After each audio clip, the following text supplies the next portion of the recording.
Hello and welcome to the Story Behind the Stories, your weekly look at the pages of the Neepawa Banner Press.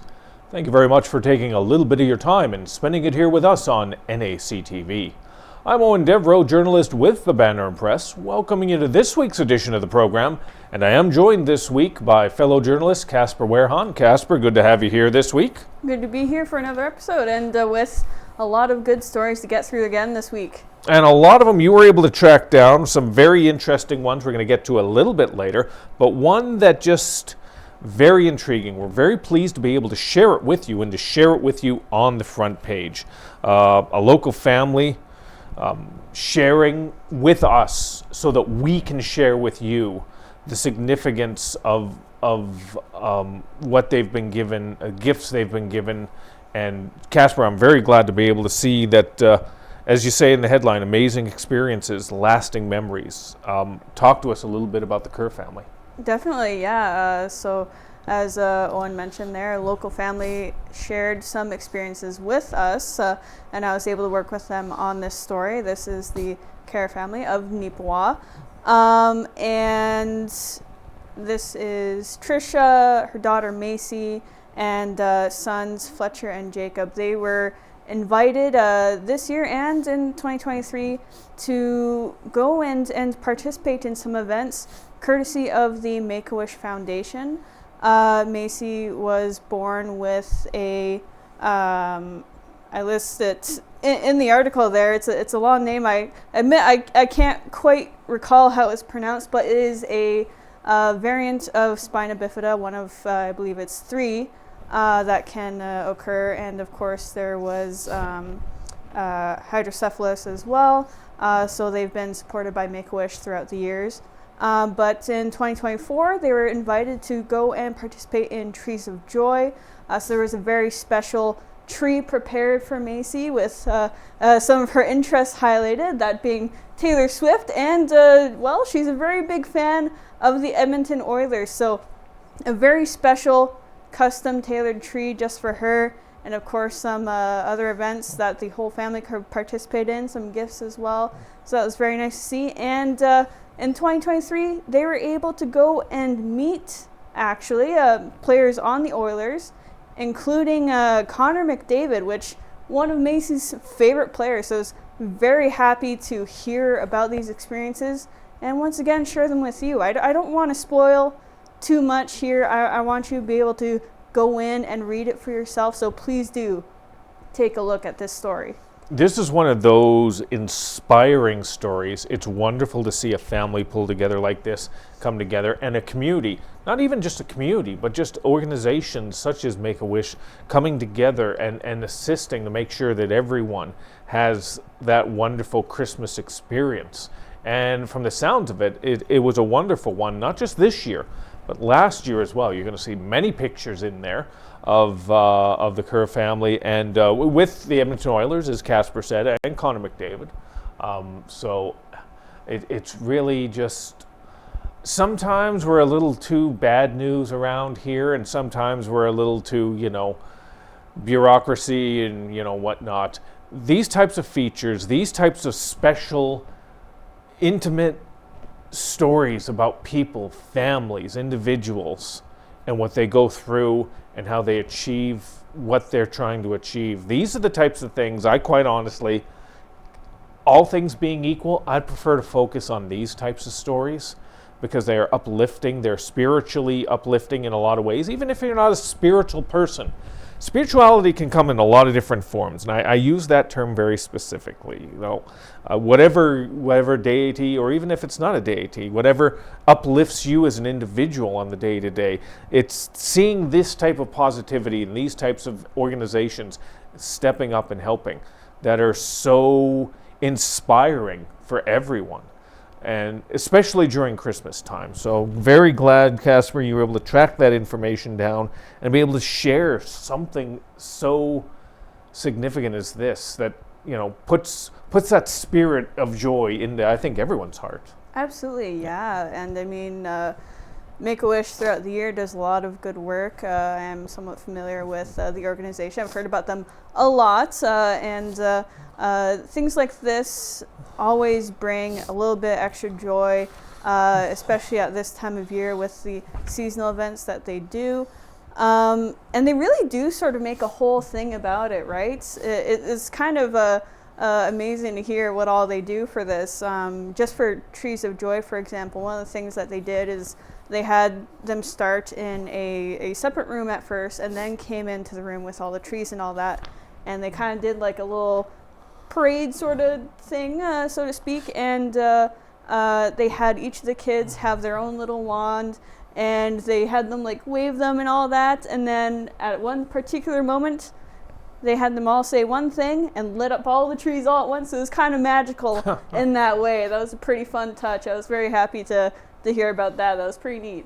I'm very happy to be able to share that with you in this week's edition of the Neepawa Banner Press. Of course, you can find that on our front page, and it carries over onto page 2 as well of this week's edition. And along with that, on page 2, we got to get back into that little bureaucracy I was talking about before. You know, this is the porridge we don't want for breakfast. It's just whatever, but it keeps us all healthy. So this story is one of those, you know, keep us healthy type things we're going to cover next. Road conditions in and around Neepawa.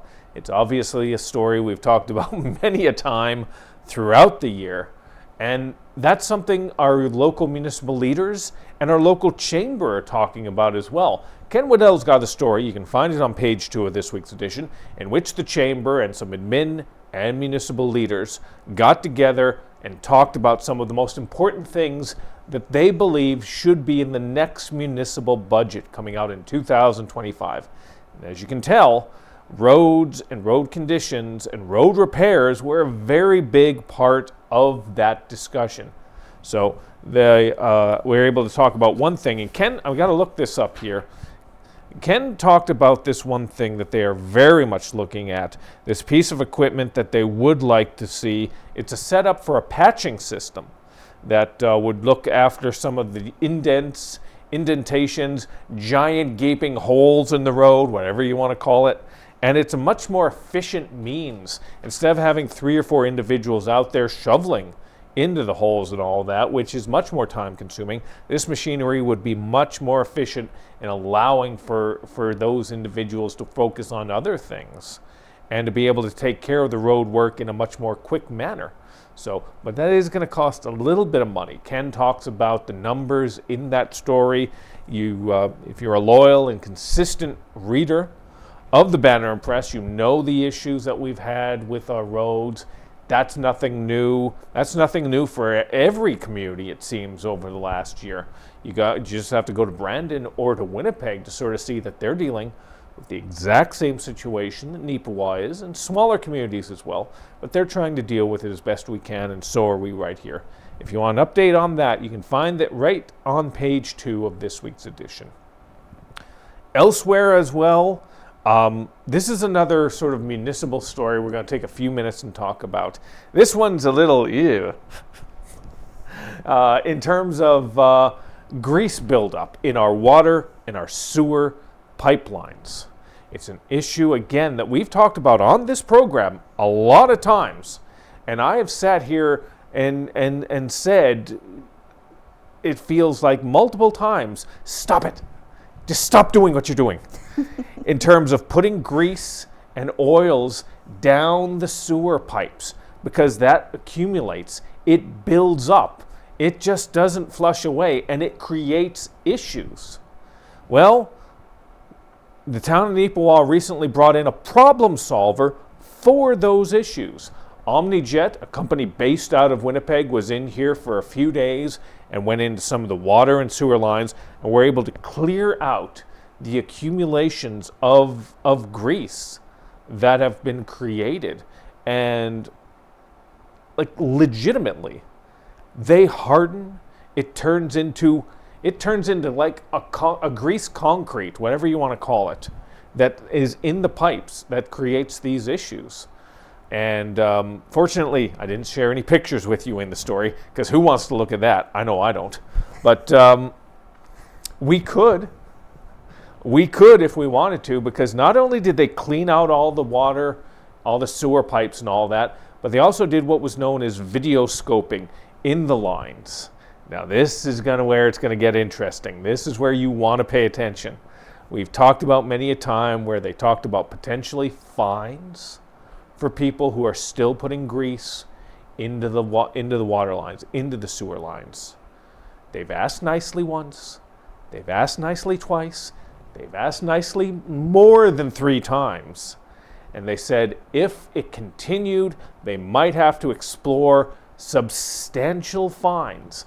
Now you might be thinking to yourself, well, how would they know if I did it? Well, that's where the video scope comes into play. They are able to go into the system, they are able to go into the lines and figure out which rural and urban residencies are causing the issues. They have that information now.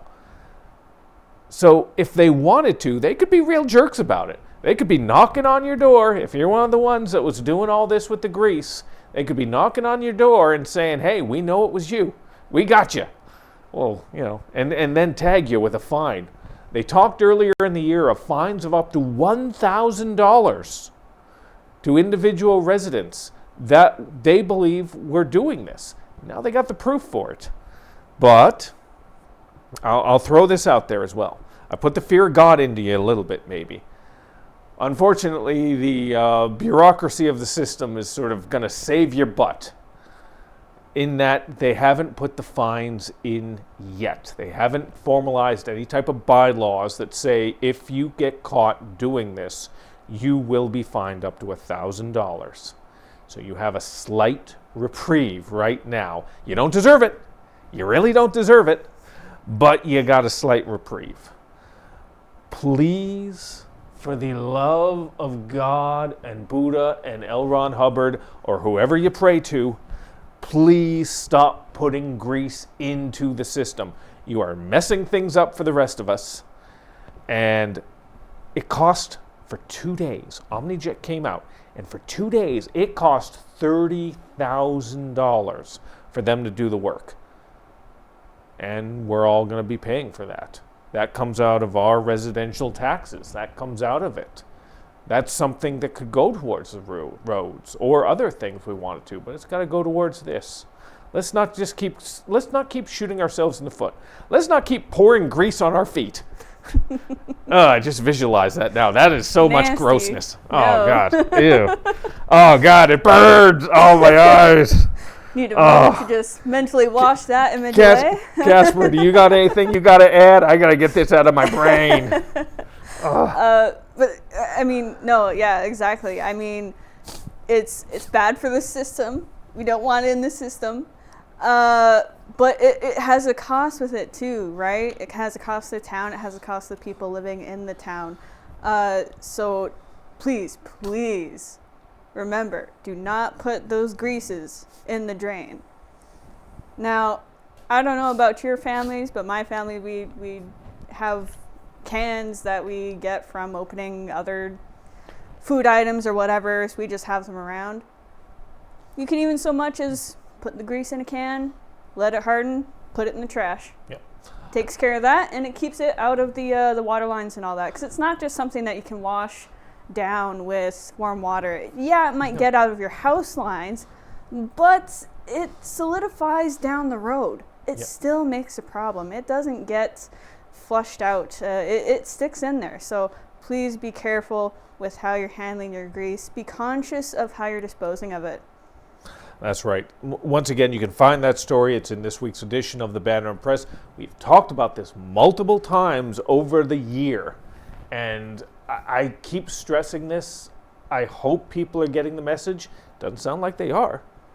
But if you keep doing it, it's going to come and catch up to us eventually. It's going to catch up to you as well.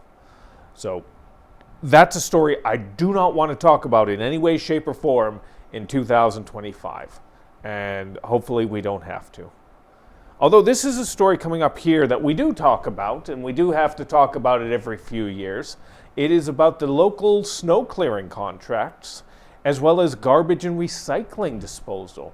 Those contracts at the most recent Neepawa Town Council meeting came up to term, so they decided to put it out there and to tender. There's a few contracts that have been put together. In terms of our snow clearing, it's going to be status quo, as it were.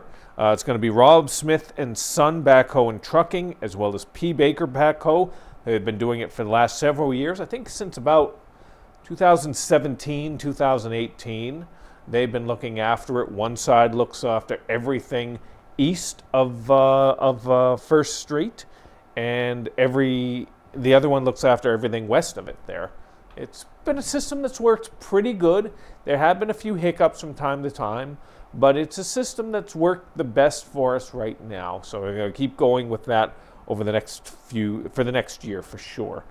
Over the next 3 years, our garbage and recycling contract has been re-upped with OSS. That's something we've been doing ever since we changed over the bins. Usually it's a 5-year deal, but this one's going to be a 3-year deal. And the reason for that is that the province of Manitoba has been talking for the last little while about taking over, setting up the contracts with recycling companies. So that's something that would be off the town of Neepawa's plate, as it were, in terms of things they have to look at. So they decided to sort of do only a 3-year right now, so the province can get its stuff in order and maybe take over. And if they do take over, they'll be able to sort of break the contract and sort of rearrange that sort of thing. But as it stands right now, our garbage is still going to be collected, our recycling is still going to be collected, and our streets are still going to be cleared 3 days after the fact. Oh, no, I'm kidding. You know, don't get mad, don't get angry. But our streets will still be cleared as well. So it's good to see that this type of, it's boring paperwork type stuff, but it's stuff that needs to be looked after in terms of making a community work. So I'm glad to see that they're getting that work done. So you can find that story as well next to the grease story inside the inside the paper this week. So, all right, let's get on to a little more exciting, a little more interesting stories. I noticed this, Casper, actually, and this isn't just this week. It seems like this is an ongoing thing. You get the interesting, cool stories, and I get the math. You see, you get the cool stories, and I get the boring math and bureaucracy stories. What's up with that?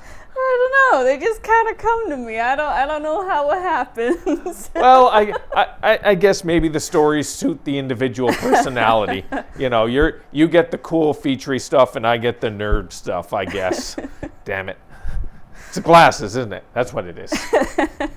But let's talk about this one. This is very exciting for the community of Carberry in that they are going to be the lead in a notable motion picture.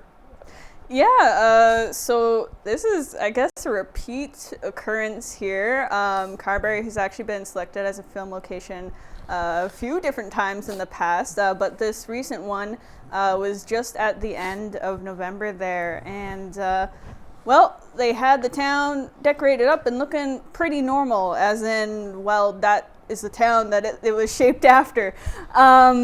It's a fictional town, as far as I'm aware. I actually didn't look it up to see if it existed in real life, but they turned it into the town called Normal for this film, because that's where part of it's going to be held at the very least. And so there was a bunch of different buildings in the town of Carberry, just on, I think it was a 1-block section on Main Street, one, maybe two. And they had things all dressed up there, different decorations up to fit the setting of the film. And that included stuff like putting large banners out of the town hall, as it works, the town in the movies, fundraising for a new town hall, all that sort of stuff. We got a couple pictures there on page 7. And that is a project being done by Odenkirk, Kolstad, and Previsiero, which I'm not really familiar with those studios, but it does have familiar names in the cast. I think some people from Breaking Bad and all that sort of stuff. So if you're interested in that, there's going to be some people in there that maybe you're familiar with. But it sounds like an interesting film. And I mean, it's a good boon for the community in terms of economy and all that. And it's just something different and interesting for the community as well, both on a sort of involvement in different things aspect and a people looking at what's going on in the town aspect as well. So that was really cool to see. That's right. And again, you bring up the names Odenkirk. Most likely, I would assume, because again, this individual was actually recently at a Winnipeg Jets game because he's shooting in Winnipeg. Bob Odenkirk, who for most people is most well known for Breaking Bad and Better Call Saul. He's also been a comedy writer throughout the years. If you ever get a chance, there was a show from the 90s, early 2000s called Mr. Show that he starred in that was extremely funny. It was like it was like Kids on the Hall type comedy type thing. So if you're into that, you'd probably appreciate the heck out of it. But he's become a dramatic actor, a very good, serious dramatic actor. He recently was at the Jets game and got featured there. They are shooting portions of the film in Winnipeg as well, some of the interiors that are done there, because Winnipeg and Manitoba has really become a film hub for major motion pictures. There's a lot that, there's new tax credits, new in terms of the last 5 years, that studios can take advantage of to come to Manitoba and shoot films. A lot of the Hallmark films that you see on those channels, especially this time of year, where every Christmas movie seems to be one of those Hallmark Channel ones. A lot of those do get shot in and around Winnipeg as well. I'm not sure whether this is one of those ones or whether it's an action film or whether it's a drama, but it's wonderful to see that so many people are going to be able to experience that. And not just in Winnipeg. Winnipeg gets a lot of this because they are the big city in our province. But to see a community such as Carberry get an opportunity like this again is really fantastic. Hopefully we'll be able to see a few more of those types of projects come together. So hopefully you'll be able to take a little bit of your time as well this holiday season, learn a little bit about it, and you'll have to keep an eye out on your Netflix or your Hulu or your Disney Plus or wherever it is for Normal when it comes out. Or maybe it'll be old-fashioned. Back in the day, Casper, they used to put films in movie theaters. Yes. Crazy. Oh, my God. I remember that back in the day. Oh, wow. That was old times, you know. But hopefully, either way you watch it, hopefully you'll be able to see it and sort of recognize the community of Carberry. And congratulations to them. We got a few minutes left, so we're going to kick through a couple of these in rapid fire pace. A few sporting related things. Most recently, the Neepawa Curling Club was the host for the regionals for the Viterra Men's Curling Championships. Essentially, each region gets a few representatives that they can send to the provincials, which will then pick the winner who will represent Team Manitoba at the national championships. They're going to be happening in March. So I know we are curling crazy in Canada, and a lot of which in Manitoba as well. Neepawa Curling Club, always very busy each and every year.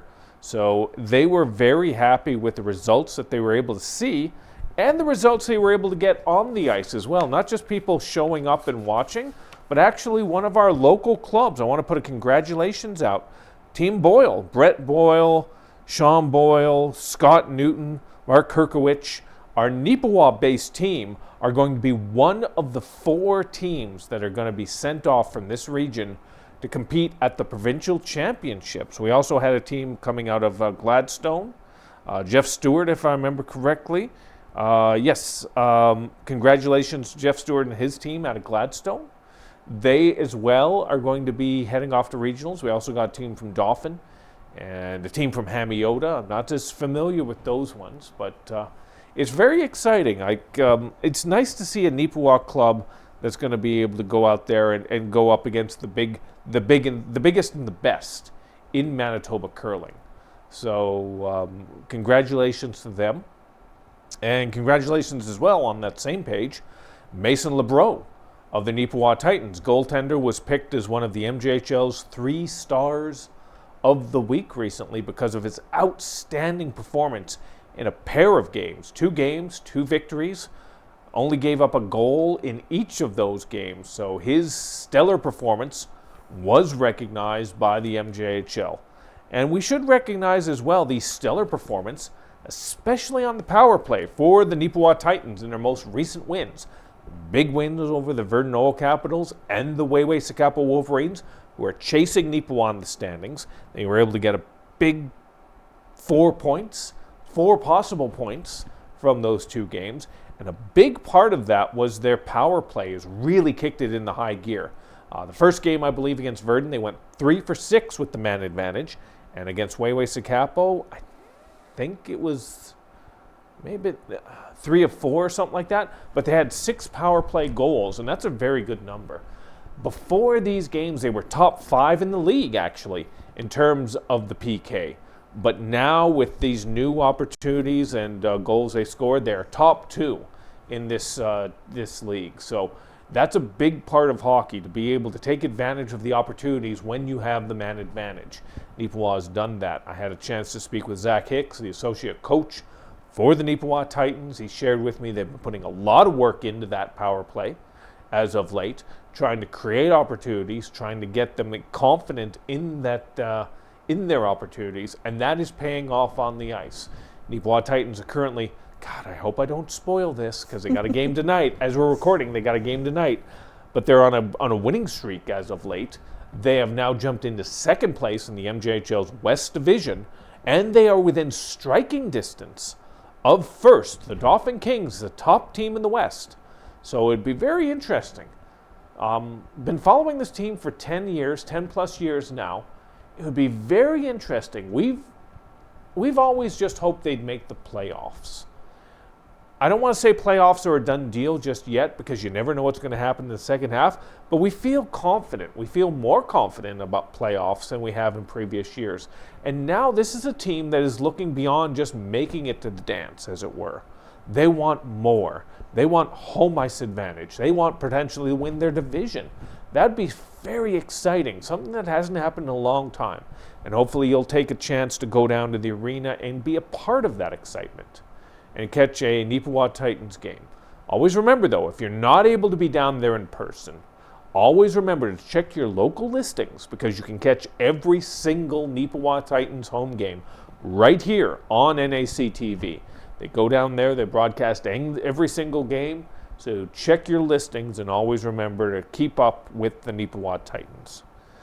We're closing out on December, and we're heading into the holiday season. So we had a couple things, Casper, that were sent in to us, and the Saturday one, that was yours, right? Or no, it was the town of Neepawa. Yeah, right? town of Neepawa. Yep. They had some pictures there that we were able to use and feature in the paper for, of course, the Santa Day event that they put on every year. There's some events going on, of course, at the Yellowhead Center. So very happy to have those in there, some festive crafts, and, of course, photos with Santa, and some other events going on as well. We also have to thank John Drinkwater as well. He forwarded us pictures from Minnedosa's Santa Claus Parade. We are very appreciative each and every time John is able to send us some stuff that we maybe weren't able to attend ourselves. Thank you, John. You can find those pictures as well, and the Santa Day pictures from Neepawa in this week's edition of the Banner Press. That pretty much wraps it up. There's one or two other things we could talk about, but there's only so much time in a half hour, really 30 minutes worth. So that's why you always got to remember to pick up a copy of the Banner Press in 30 different communities throughout Western Manitoba. If you're not able to get a physical copy, always remember mywestman.ca. You can find it right on mywestman.ca. And if you have any story suggestions or ideas, you can always give us a call at 476-3401 or send us an email at news@neepawabanner.com. Although we will be away for about 2 weeks, we're going to take a little bit of a Christmas vacation over the holidays just to sort of relax and get geared up and ready to go for 2025. So, Casper, as always, thank you for this week, and thank you for 2024. Always appreciated when you're able to take a little time. Yeah, thank you as well. And thank you. We do appreciate you very much, and we do hope you'll stick around with us in 2025. Not just on the Neepawa Banner Press, but right here on the Story Behind the Stories. Merry Christmas, and have a Happy New Year.